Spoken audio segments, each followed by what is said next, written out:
मैं ओम प्रकाश अग्रवाल, सहायक प्राध्यापक वाणिज्य, शासकीय नवीन महाविद्यालय खुर्सीपार भिलाई, जिला दुर्ग में कार्यरत हूँ। मेरे द्वारा आज मार्केटिंग ग्रुप के अंतर्गत विपणन अनुसंधान विषय में इकाई 5 के अंतर्गत वितरण माध्यम या वितरण वाहिका पर व्याख्यान प्रस्तुत किया जा रहा है, जो कि बीकॉम अंतिम एवं एमकॉम चतुर्थ सेमेस्टर विद्यार्थियों दोनों के लिए लाभदायक साबित होगा।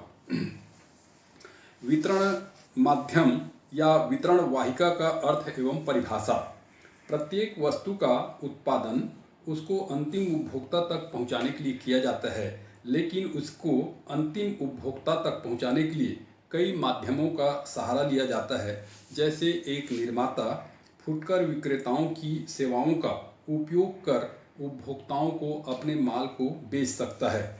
एक से अधिक मध्यस्थ की सेवाओं का लाभ उठाकर अपने वस्तु को उस अंतिम उपभोक्ता तक पहुंचा सकता है, जो दूरस्थ क्षेत्रों में भी कार्यरत रहते हैं, निवासरत रहते हैं। इसमें वितरण माध्यम या वितरण वाहिका का परिभाषा दिया गया है। पहला परिभाषा है विलियम जे स्टांटन के अनुसार, वस्तुओं के अधिकार स्वामित्व को अंतिम उपभोक्ता या औद्योगिक विक्रेता तक पहुंचाने में जो माध्यम अपनाया जाता है वह वितरण माध्यम कहलाता है। दूसरी परिभाषा फिलिप कोटलर की है। इनके अनुसार प्रत्येक उत्पादक विभिन्न मध्यस्थों को परस्पर सुसंबंध करने की चेष्टा करता है, जो फर्म के उद्देश्यों को सर्वोत्तम तरीके से पूरा कर सके। विपणन मध्यस्थों का ऐसा सुसंबंध समूह ही विपणन वाहिका या वितरण माध्यम कहलाता है। तीसरी परिभाषा मैकार्थी के अनुसार उत्पादक से उपभोक्ताओं तक की संस्थाओं का कोई भी क्रम जिसमें या तो एक मध्यस्थ है या उनकी कोई भी संख्या हो सकती है, वितरण माध्यम कहलाता है।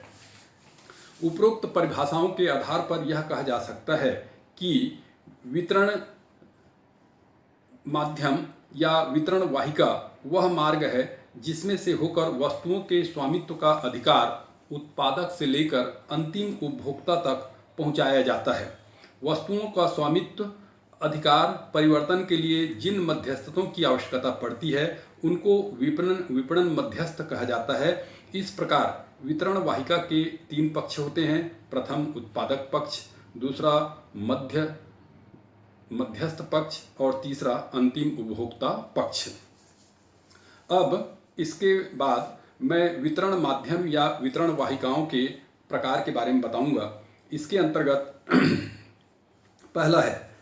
पहला उपभोक्ता वस्तुओं से संबंधित वितरण वाहिका या वितरण माध्यम। उपभोक्ता वस्तुओं के लिए निर्माता निम्नलिखित वितरण वाहिकाओं में से किसी को भी प्रयोग कर सकता है। जैसे पहला, कोई भी निर्माता अपने द्वारा निर्मित वस्तु को अपने उपभोक्ताओं को प्रत्यक्ष रूप से पहुंचा सकता है, अर्थात यह इस कार्य के लिए मध्यस्थों का सहारा नहीं लेता। जैसे वह स्वयं फुटकर दुकानें या श्रृंखलाबद्ध दुकानें खोलकर अपने विक्रय प्रतिनिधि नियुक्त कर सकता है या उपभोक्ताओं से डाक द्वारा आदेश प्राप्त करके उनकी पूर्ति कर सकता है। तो इसमें केवल 2 ही पक्ष होते हैं, पहला निर्माता और दूसरा उपभोक्ता।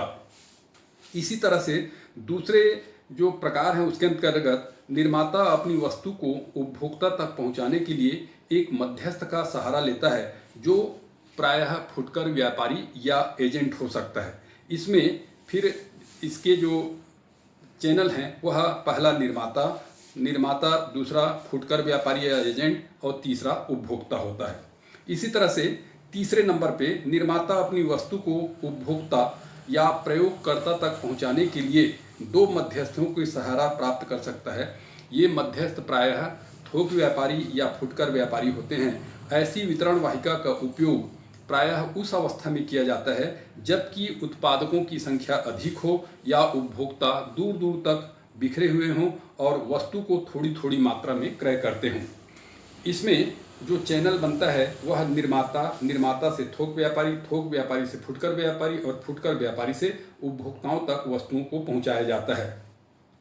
चौथे नंबर पर निर्माता अपनी वस्तु को उपभोक्ता या प्रयोगकर्ता तक पहुंचाने के लिए 3 प्रकार के मध्यस्थों का सहारा लेता है। ये मध्यस्थ एजेंट, थोक व्यापारी एवं फुटकर व्यापारी होते हैं। इस तरह से जो इनका चैनल है या वितरण वाहिका है, निर्माता से एजेंट को, एजेंट से फुटकर व्यापारी को और फुटकर व्यापारी से उपभोक्ताओं तक माल को पहुंचाया जाता है। इसी प्रकार की स्थिति औद्योगिक वस्तुओं से संबंधित वितरण वाहिका या वितरण माध्यम के लिए भी उपयोग किया जाता है। वितरण वाहिकाओं के कार्य। पहला है जो वितरण वाहिका से संबंधित कार्य से लगे हुए होते हैं, पहला है वित्त का प्रबंध करना। अधिकांश निर्माताओं के वित्तीय साधन अपर्याप्त होते हैं। ऐसी स्थिति में थोक व्यापारी ऐसे निर्माताओं से बड़ी मात्रा में वस्तुओं को क्रय करके उनको तुरंत भुगतान कर देते हैं और वे फिर फुटकर व्यापारियों को थोड़ी थोड़ी मात्रा में अपने वस्तुओं को बेचते रहते हैं, जिससे एक ओर निर्माताओं की वित्तीय कठिनाई दूर होती है, दूसरी ओर फुटकर व्यापारियों को उधार के रूप में जो वस्तुएं प्रदान की जाती है तो उनको भुगतान के लिए एक निश्चित अवधि प्राप्त हो जाता है। इसलिए वे ऐसे वस्तुओं को बेचने के लिए बहुत अधिक प्रयत्नशील रहते हैं और चाहते हैं कि उन वस्तुओं का बाजार जो है ज़्यादा से ज़्यादा विकसित हो सके। दूसरी बात है इसके अंतर्गत कीमत निर्धारित करना। आधुनिक व्यावसायिक युग में निर्माता को यदि विपणन कार्य में सहायता प्राप्त करनी है तो उसे वस्तु के मूल्य के निर्धारण के लिए वितरण वाहिकाओं का सलाह लेना अति आवश्यक है, क्योंकि यदि वह सलाह लेता है तो बाजार और उपभोक्ता के बारे में जानकारी प्राप्त कर सकता है। किसी वस्तु का मूल्य यदि अधिक रख दिया जाता है तो उपभोक्ता उन वस्तुओं से दूर होने लगते हैं। ऐसी स्थिति में मध्यस्थों के माध्यम से पता चलता जाता है कि किस वस्तु का मूल्य कितना रखा जाए ताकि उपभोक्ता उन वस्तुओं को लगातार उपभोग करते रहें। तीसरा है निर्णय का नैतिकीकरण। वितरण वाहिकाएं वितरण निर्णयों को नियमबद्ध करने का कार्य करती है। एक बार वितरण वाहिका की स्थापना हो जाने के पश्चात वस्तु निर्माता द्वारा उपभोक्ता तक एक निश्चित मार्ग से होकर ही गुजरती है, जिससे वितरण लागतों में कमी आती है और निर्माता के वितरण संबंधी निर्णय निश्चित और नैतिक प्रकृति के होते हैं। चौथी बात है संचार में सहायता। निर्माता को उपभोक्ताओं और बाजार की बदलती परिस्थितियों का